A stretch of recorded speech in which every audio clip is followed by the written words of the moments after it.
Assalamualaikum warahmatullahi wabarakatuh. Perkenalkan, nama saya Medina Aulian Sahara dengan NIM 202111317 dari kelas 5I Hukum Ekonomi Syariah. Nah, pada kesempatan kali ini saya akan mereview sebuah jurnal sebagai berikut. Nah, dapat dilihat bahwa identitas jurnal ini, nama jurnalnya adalah Jurnal Penegakan Hukum dan Keadilan untuk tahun penerbitnya yaitu tahun 2020. Volume 1 nomor 1 dan untuk halamannya mulai dari halaman 17 sampai halaman 40. Kemudian judul jurnal ini yaitu Problematika Hukum Formil Penyelesaian Sengketa Ekonomi Syariah di Pengadilan Agama, dan untuk penulisnya yaitu Sinta Nurhudawati dari Universitas Muhammadiyah Yogyakarta. Dan untuk selanjutnya langsung saja kita akan mereview jurnal tersebut. Jurnal ini pada dasarnya membahas mengenai kesesuaian hukum formil dengan tata cara beracara terkait perkara atau sengketa ekonomi syariah di pengadilan agama, di mana ketika berbicara mengenai sengketa ekonomi syariah pastinya dilatar belakangi oleh banyaknya atau semakin pesatnya perkembangan ekonomi syariah itu sendiri. Nah, pesatnya perkembangan ekonomi syariah itu sendiri berbanding lurus dengan banyaknya sengketa ekonomi syariah yang ada. Dan dalam hal ini, sengketa ekonomi syariah dalam penyelesaiannya menjadi kewenangan pengadilan agama sejak adanya putusan Mahkamah Agung nomor 93 garis miring PUU garis miring 10 garis miring 2012. Kewenangan tersebut merupakan kewenangan yang baru sehingga instrumen dalam penyelesaian sengketa ekonomi syariah juga harus dipersiapkan, mulai dari sarana prasarana lembaga peradilan agama, kemudian kemampuan meningkatkan sumber daya manusia, kemudian kerjasama dengan perguruan tinggi, serta instrumen yang utama yaitu berupa pembentukan hukum formil dan material untuk menjadi pedoman bagi aparat peradilan agama ketika akan memeriksa, mengadili, dan memutus sengketa ekonomi syariah, dan yang terakhir membenahi sistem dan prosedur agar sengketa yang menyangkut ekonomi syariah itu dapat dilaksanakan secara sederhana, mudah, dan biaya ringan. Nah, kemudian adapun permasalahan yang diangkat dalam jurnal ini yaitu bahwa penyelesaian sengketa yang dilaksanakan di pengadilan agama, aturan hukum formal dan material itu masih mengadopsi hukum acara perdata, di mana landasan dasar yang digunakan adalah hukum barat atau hukum Belanda. Dalam hal ini, jika hanya mengacu pada hukum barat, maka dapat menimbulkan pertentangan dengan nilai-nilai syariah. Melihat kenyataan di lapangan yang masih dalam tahap penataan dan pembuatan aturan hukum formil dalam penyelesaian sengketa ekonomi syariah agar bisa memenuhi apa yang menjadi amanat dalam Undang-Undang Nomor 3 Tahun 2006 berdasarkan nilai-nilai syariah, ini akan menjadi sebuah problem tersendiri dalam penyelesaian sengketa ekonomi syariah. Nah, jadi yang menjadi fokus penelitian dalam jurnal ini itu adalah terkait pembentukan hukum formal dalam penyelesaian sengketa ekonomi syariah sejak adanya Undang-Undang Nomor 3 Tahun 2006 diperbarui dengan Undang-Undang Nomor 50 Tahun 2009 tentang Pengadilan Agama Pasal 49 huruf I yang memberi kewenangan pengadilan agama menjalankan atau menyelesaikan sengketa ekonomi syariah sejak tahun 2006 sampai dengan tahun 2016 yang dalam kurun waktu tersebut belum ada hukum formil yang mengatur secara khusus tentang ekonomi syariah di Indonesia dan perkembangannya dalam proses pembentukan hukum material. Nah, untuk yang selanjutnya adalah bagian pembahasan atau bagian analisis dari penelitian jurnal, dan dalam hal ini penulis itu membagi dalam dua subbab, di mana subbab pertama itu menjelaskan mengenai penyelesaian sengketa ekonomi syariah di pengadilan agama antara kurun waktu tahun 2006 sampai dengan tahun 2016. Nah, berdasarkan dari hasil penelitian menunjukkan fakta bahwa Hukum formal yang dipergunakan itu adalah hukum acara perdata. Penggunaan hukum acara perdata dalam penyelesaian sengketa ekonomi syariah didasarkan pada ketentuan Undang-Undang Pasal 54, Undang-Undang Nomor 7 Tahun 1989, Junto Undang-Undang Nomor 3 Tahun 2006 tentang perubahan atas Undang-Undang Nomor 7 Tahun 1989 tentang Pengadilan Agama, yang menyatakan bahwa hukum yang berlaku pada pengadilan agama adalah hukum acara perdata yang berlaku pada pengadilan dalam lingkungan peradilan umum, kecuali yang telah diatur secara khusus dalam undang-undang ini. Nah, adapun alasan dipergunakannya hukum acara perdata dalam penyelesaian sengketa ekonomi syariah disebabkan oleh belum adanya hukum formal yang mengatur secara khusus mengenai ekonomi syariah itu sendiri. Dengan demikian, hukum formil yang digunakan untuk menyelesaikan sengketa ekonomi syariah dalam kurun waktu 2006 sampai dengan tahun 2016 itu menggunakan hukum acara perdata yang bersumber dari HIR, RPG, dan BB. Adapun prosedur hukum acara perdata dalam proses penyelesaian sengketa ekonomi syariah dengan acara biasa itu adalah sebagai berikut. Yang pertama adalah tahapan pendaftaran perkara. Dalam hal ini, pihak yang berperkara datang ke pengadilan agama dengan membawa surat gugatan dan menghadap petugas meja pertama, kemudian menyerahkan surat gugatan minimal 6 rangkap. Selanjutnya, petugas meja pertama dapat memberikan penjelasan yang dianggap perlu terkait perkara yang diajukan dan menaksir panjer biaya perkara yang kemudian ditulis dalam surat kuasa untuk membayar atau yang biasa disebut dengan SKUM.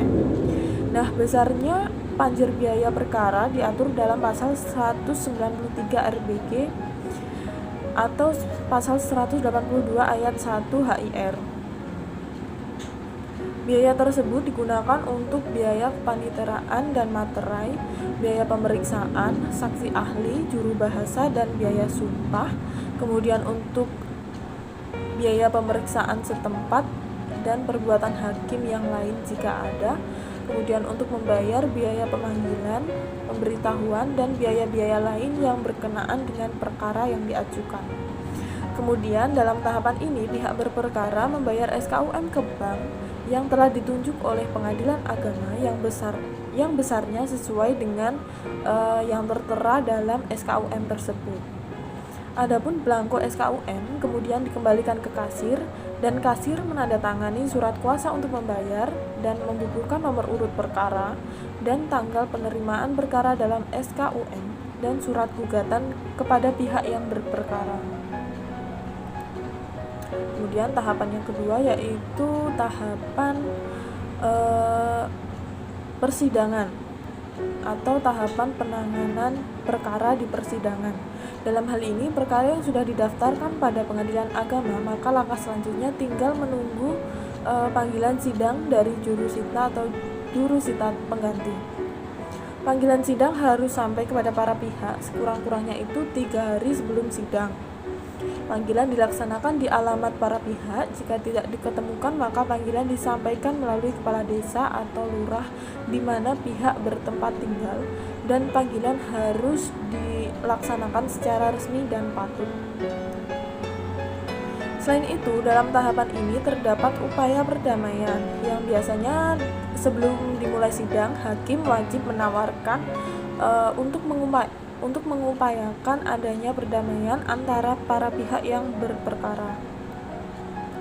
Dan dalam hal ini, jika upaya perdamaian itu tidak bisa, maka langkah selanjutnya hakim akan mengarahkan para pihak untuk menempuh jalur mediasi sebagaimana yang diatur dalam Perma nomor 1 tahun 2016 tentang tata cara mediasi khusus perkara sengketa ekonomi syariah. Jika dalam tahap mediasi tersebut disepakati perdamaian, maka akan dibuatkan akta perdamaian, di mana akta tersebut mempunyai kekuatan hukum yang sama dengan putusan hakim dan tidak bisa dimintakan banding. kasasi maupun peninjauan kembali. Kemudian jika tidak ada upaya perdamaian, maka perkara akan dilanjutkan. Selanjutnya adalah pembacaan surat gugatan. Dalam hal ini, hakim mempersilahkan para pihak untuk membacakan surat gugatan, dan jika gugatan tersebut tidak ada perubahan, revisi, atau pencabutan, maka langkah selanjutnya pihak hakim akan memberikan kesempatan pihak lawan untuk mengajukan jawaban. Nah, setelah pihak penggugat membacakan gugatan, maka pihak lawan di sini kan diberi kesempatan untuk mengajukan jawaban. Nah, jawaban ini bisa dilakukan secara lisan maupun tertulis. Dan dalam tahapan jawaban, pihak tergugat bisa mengajukan eksepsi atau gugatan rekonvensi tanpa perlu membayar biaya perkara. Kemudian selanjutnya adalah tahap replik penggugat. Nah, setelah tahapan jawaban, pihak penggugat diberi kesempatan untuk mengajukan bantahan atas jawaban tergugat, atau bisa juga membenarkan jawaban tergugat atau tetap kekeh pada gugatannya. Dan selanjutnya adalah tahap duplik. Setelah penggugat menyampaikan repliknya, maka tergugat diberi kesempatan untuk mengajukan duplik. Nah, dalam hal ini proses jawab jinawab bisa berlangsung lebih dari satu kali, dan jika sudah dianggap cukup, maka acara selanjutnya adalah pembuktian. Jadi, langkah selanjutnya adalah pembuktian, di mana dalam tahap pembuktian sengketa ekonomi syariah itu mengacu pada tahap pembuktian yang diatur dalam acara perdata, yaitu di mana penggugat dibebani kewajiban untuk membuktikan dalil-dalil yang disampaikan dalam gugatannya, dan sebaliknya tergugat juga dibebani untuk membuktikan dalil bantahannya sebagaimana diatur dalam pasal 163 HIR atau 283 RBG. Kemudian tahap selanjutnya adalah kesimpulan para pihak, yang dalam hal ini setelah kedua belah pihak mengajukan pembuktian baik tertulis maupun dengan menghadirkan para saksi, maka tahapan selanjutnya adalah para pihak diberi kesempatan untuk mengajukan kesimpulan hasil dari pemeriksaan sidang selama perkara berlangsung kepada majelis hakim.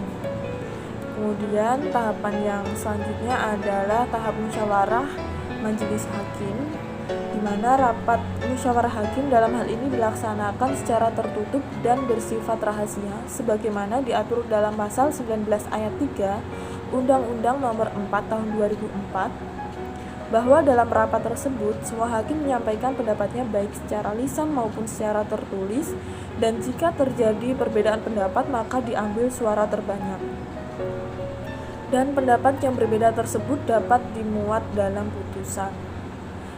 Kemudian tahapan selanjutnya adalah putusan hakim, di mana setelah hakim selesai bermusyawarah dan telah menghasilkan putusan, maka hakim sesuai yang dijadwalkan akan membacakan putusan. Setelah dibacakan putusan tersebut, bagi pihak yang tidak puas dengan putusan hakim bisa mengajukan upaya hukum dalam tenggang waktu 14 hari setelah putusan itu diucapkan. Dan apabila salah satu pihak tidak hadir, maka jurusita akan menyampaikan isi putusan atau putusan tersebut kepada pihak yang tidak hadir, dan jika pihak yang tidak hadir ini tidak puas dengan putusan hakim, bisa mengajukan upaya hukum banding dalam kurun waktu 14 hari setelah putusan diterima oleh yang bersangkutan.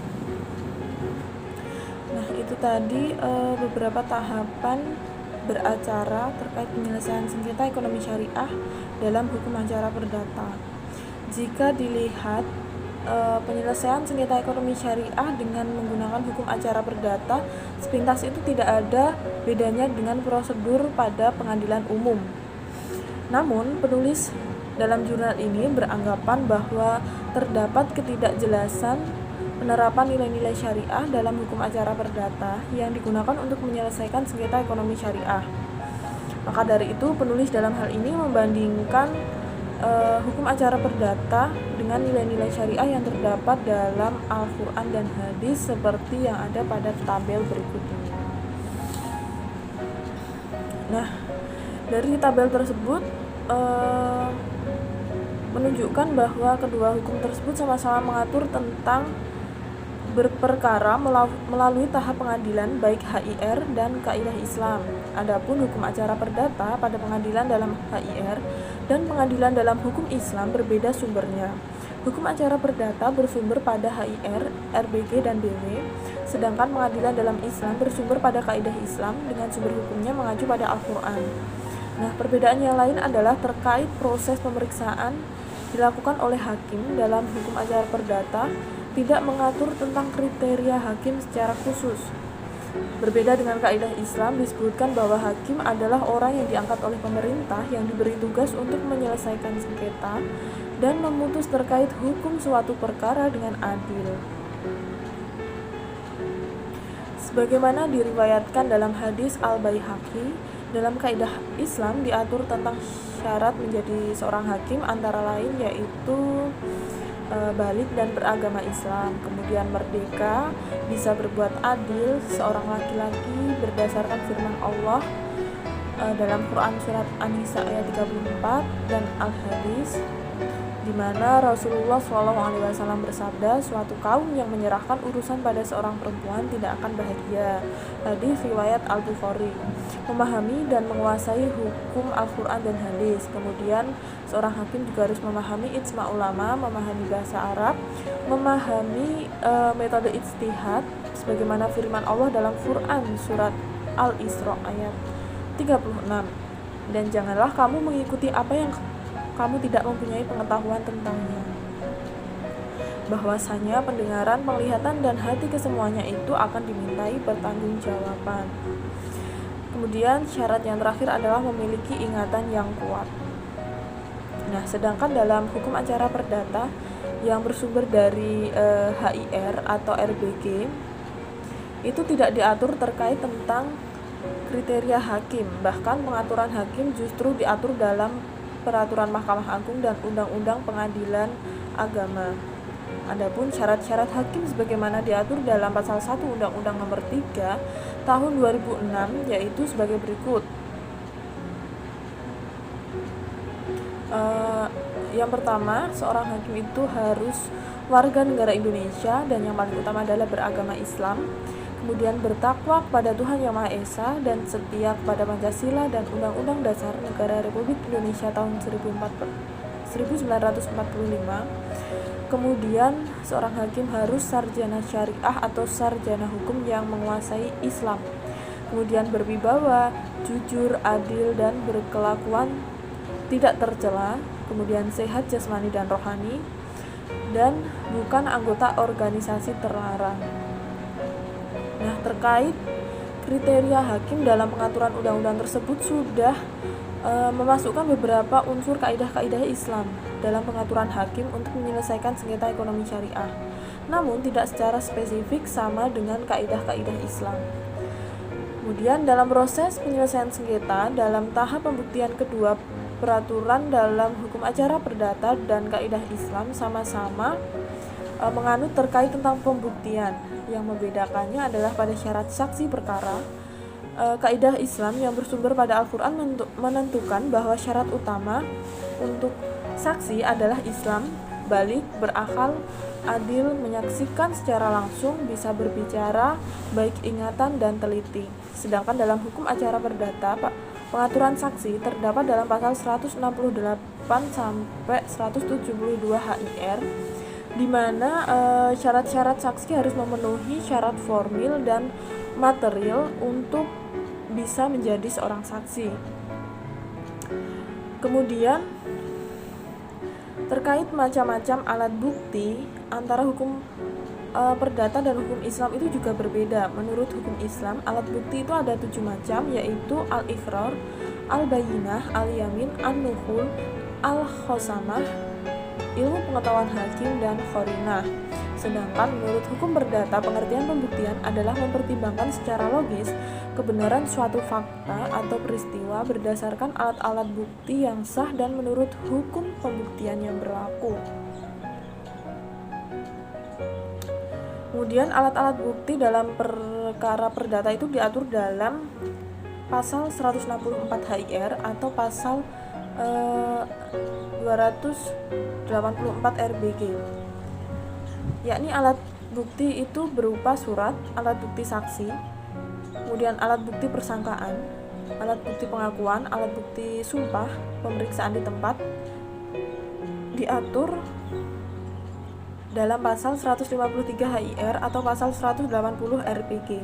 Saksi ahli terdapat pada pasal 154 HIR atau pasal 181 RPG. Kemudian pembukuan pada pasal 167 HIR dan pengetahuan hakim diatur dalam pasal 178 HIR Undang-Undang tentang Mahkamah Agung.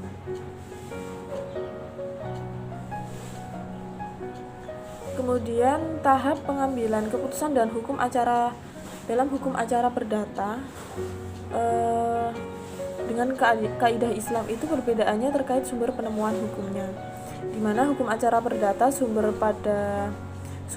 hukumnya itu pada peraturan perundang-undangan, hukum kebiasaan, jurisprudensi, traktat atau perjanjian internasional, doktrin dan sumber lainnya. Sedangkan dalam kaidah Islam selalu mendasarkan kepada 4 macam rujukan yang disepakati oleh mayoritas kaum Islam, dari yang paling utama yaitu kitab Al-Quran, Sunnah, Ijma' dan Qiyas. Nah, kemudian pada kolom tabel yang terakhir itu terkait dengan uang prestasi dan perbuatan melawan hukum. Nah, dari kedua hal tersebut maksud saya dari KUH Perdata dan kaidah Islam itu terdapat perbedaan secara mendasar, di mana menurut KUH Perdata apabila salah satu pihak itu melakukan wan prestasi atau perbuatan melawan hukum, maka pihak yang merasa dirugikan itu dapat melakukan penuntutan terkait ganti rugi biaya, pemulihan prestasi, ganti rugi, serta bunga. Nah, akan tetapi dalam kaidah hukum Islam, tuntutan ganti rugi itu tidak boleh disertakan dengan tuntutan pembayaran bunga, mengingat dalam hukum Islam itu tidak mengenal kerugian imaterial dikarenakan letak ukuran untuk menghitung kerugian itu tidak jelas. Nah, dari beberapa perbandingan tersebut, untuk memenuhi nilai-nilai syariah harus merujuk pada peraturan-peraturan di luar hukum acara perdata, antara lain Undang-Undang Peradilan Agama, Peraturan MA, Fatwa DSN, Peraturan BI, Peraturan OJK, dan peraturan lain yang tersebar di berbagai peraturan perundang-undangan. Nah, dengan demikian dapat dipahami bahwa antara kurun waktu dari tahun 2006 sampai dengan tahun 2016 tersebut, penyelesaian sengketa ekonomi syariah bisa berjalan meskipun belum ada hukum formilnya yang secara khusus mengaturnya. Adapun mekanisme penyelesaian sengketa yang masih sama dengan sengketa pada umumnya, bisa jadi tidak sinkron dengan hukum materialnya. Maka dalam kegiatan ekonomi dibutuhkan ketepatan dan efisiensi prosedur beracara. Jika peraturan hukum acara perdata yang dalam hal ini bersumber dari HIR, RBG, dan BW tersebut diterapkan dalam penyelesaian sengketa ekonomi syariah, maka tidak akan pernah sesuai karena tidak memuat nilai-nilai syariah. Maka untuk mengisi kekosongan peraturan tersebut seharusnya diterbitkan suatu peraturan lain sebagai penunjang pemenuhan prinsip syariah terkait penyelesaian sengketa ekonomi syariah. Mengingat jika dilihat dari segi peraturan hukum formal atau hukum acara pada periode tersebut belum ada aturan hukum yang terkodifikasi dan tersusun secara komprehensif terkait hukum acara ekonomi syariah. Dan yang selanjutnya masuk ke subbab yang kedua, di mana penulis dalam hal ini menyampaikan gagasannya atau menyampaikan hasil analisisnya mengenai tata cara penyelesaian sengketa ekonomi syariah setelah lahirnya Peraturan Mahkamah Agung Nomor 14 Tahun 2016 yang sesuai dengan nilai-nilai syariah. Nah, jadi lahirnya Peraturan Mahkamah Agung Nomor 14 Tahun 2016 tentang tata cara penyelesaian sengketa ekonomi syariah ini berdasarkan dari hasil penelitian penulis menunjukkan bahwa lahirnya perma tersebut dalam sisi waktu terlalu lama dari peraturan yang mengatur tentang kewenangan pengadilan agama dalam menyelesaikan sengketa ekonomi syariah, yakni Undang-Undang Nomor 3 Tahun 2006. Dalam hal ini dibutuhkan waktu kurang lebih 10 tahun. Nah, jadi perma tersebut dalam dataran pelaksanaan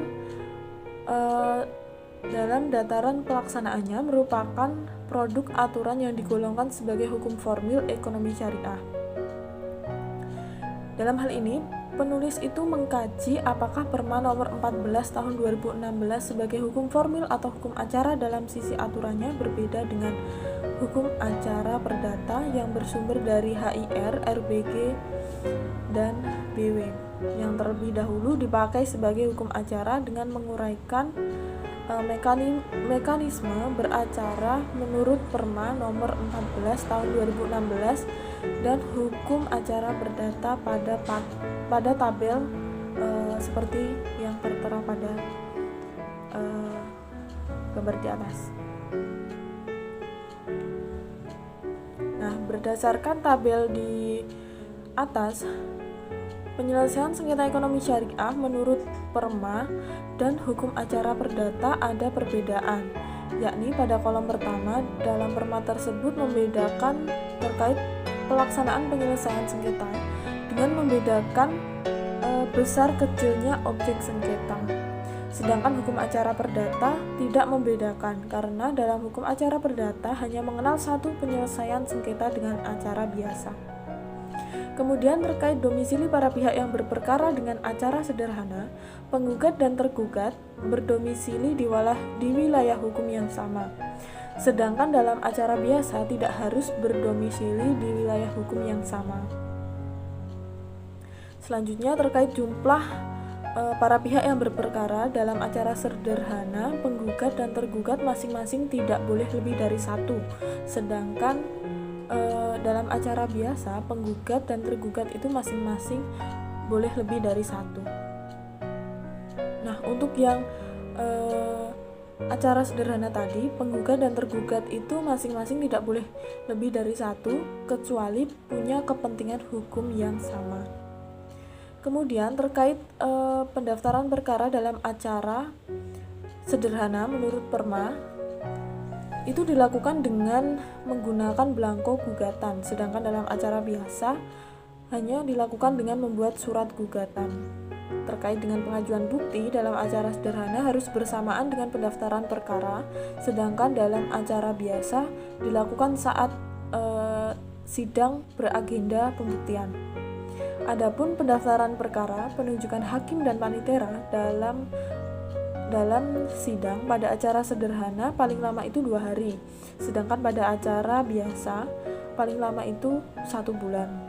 Dan dalam pemeriksaan serta pemutusan pada acara sederhana dilakukan oleh hakim tunggal, sedangkan dalam acara biasa dilakukan oleh majelis hakim. Nah, selanjutnya dapat dilihat juga bahwa Perma itu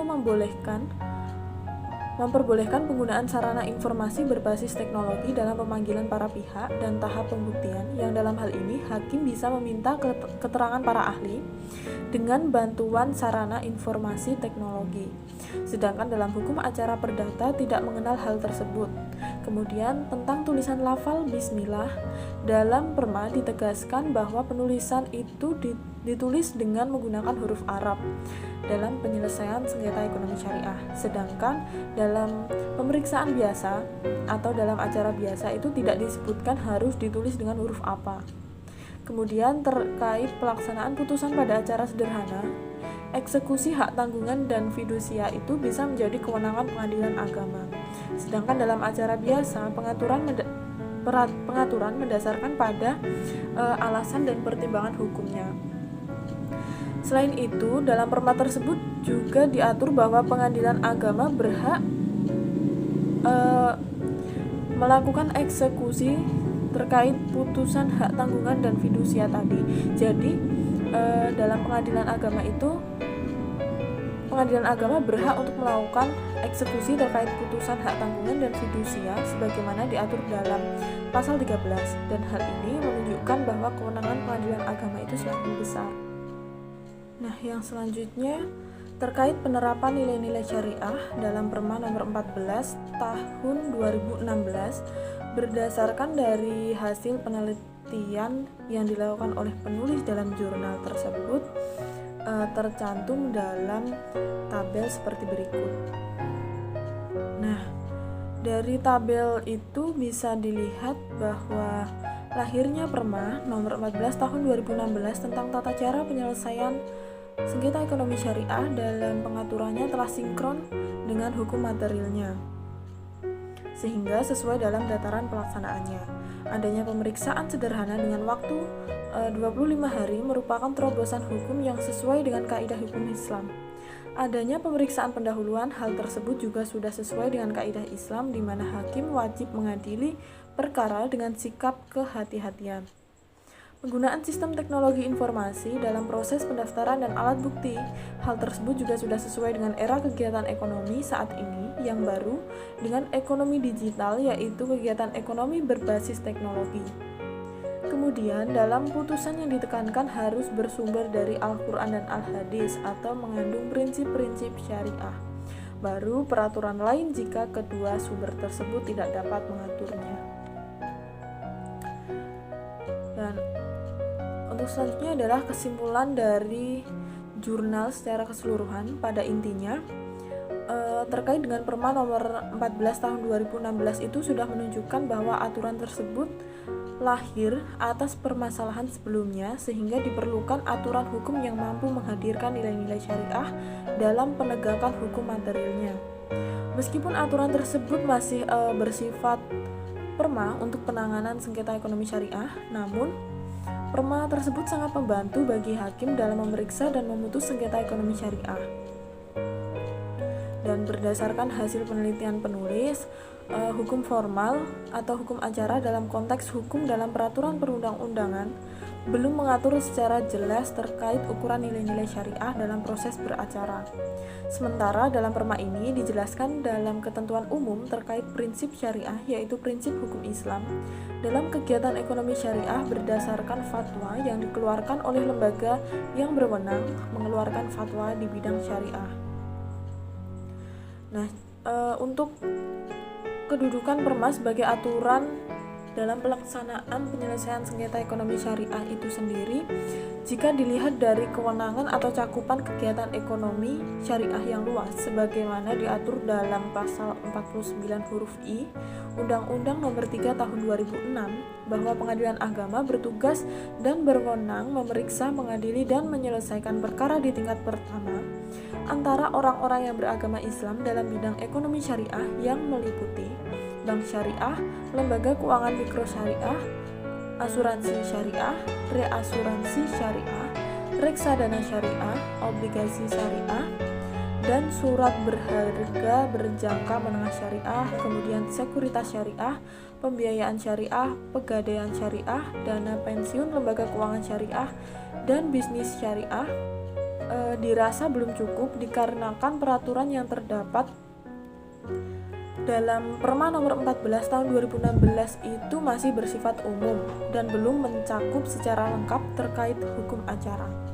Jika dilihat dari luasnya cakupan kegiatan ekonomi yang telah disebutkan tadi, maka diperlukan produk aturan yang lebih luas lagi dan mencakup semua hal. Namun, terkait penyelesaian sengketa ekonomi syariah dalam hal ini bisa dianggap sudah sinkron antara hukum material dan hukum acara, di mana yang menonjol dalam Perma nomor 14 tahun 2016 ini adalah dengan adanya penyelesaian sengketa sederhana yang diatur mengenai bagaimana proses beracara mulai dari pendaftaran, pemeriksaan hingga proses putusan yang sangat kental mengusung asas peradilan cepat, sederhana, dan biaya murah. Baiklah, mungkin sekian review jurnal dari saya terkait jurnal dengan judul Problematika Hukum Formil Penyelesaian Sengketa Ekonomi Syariah di Pengadilan Agama. Mungkin masih terdapat beberapa kesalahan dan kekurangan dalam proses review ini. Maka dari itu, kurang lebihnya saya mohon maaf. Terima kasih. Wassalamualaikum warahmatullahi wabarakatuh.